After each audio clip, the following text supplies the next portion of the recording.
ആരോഗ്യ ഒരു പ്രൊഫൈൽ എടുത്ത് നോക്കുമ്പോൾ വളരെ പാഷനേറ്റ് ആയിട്ടുള്ള ഒരാളെ അങ്ങ് കാണാൻ പറ്റും. അപ്പൊ എപ്പോഴാണ് എനിക്കൊരു ആക്ടർ ആവണം എന്നുള്ളൊരു തോന്നൽ വന്നത്?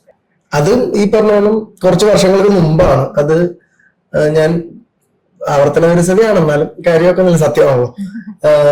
ബൈസൈക്കിൾ തീവ്സ് എന്ന് പറഞ്ഞൊരു സിനിമയിൽ എനിക്കൊരു ചെറിയ വേഷം, അന്ന് ഞാൻ 9ാം ക്ലാസ്സിൽ പഠിക്കുകയാണ്. അപ്പൊ ഞങ്ങളുടെ നാട്ടിലാണ് ഷൂട്ട്. അപ്പൊ ഞാൻ അവിടെ ചെന്നപ്പോഴത്തേക്കും കുറെ ആർട്ടിസ്റ്റുകളുണ്ട്. അപ്പൊ മെയിനായിട്ട് ആസിഫ് അലിനെ കാണാൻ എന്റെ സുഹൃത്തുക്കൾ വന്നിട്ട് പറഞ്ഞിങ്ങനെ ആസിഫ് അലി വന്നിട്ടുണ്ട്, ഞങ്ങൾ കണ്ടു എന്നൊക്കെ പറഞ്ഞപ്പോ ഞാൻ ചുമ്മാ ആസിഫ് ഖാനെ കാണാം, ആ വഴി ചാൻസ് ചോദിക്കാമെന്ന് പറഞ്ഞാണ് ഞാൻ ചെല്ലുന്നത്. അപ്പൊ അങ്ങനെ ചെന്നപ്പോഴത്തേക്കും ഇങ്ങനെ ഞാൻ കുറെ തവണ ഇങ്ങനെ ചോദിച്ചപ്പോ പറഞ്ഞു ഈ ഷോട്ടിൽ നീ ചുമ്മാ സൈഡിൽ കൂടെ നടന്നോളാൻ പറഞ്ഞു.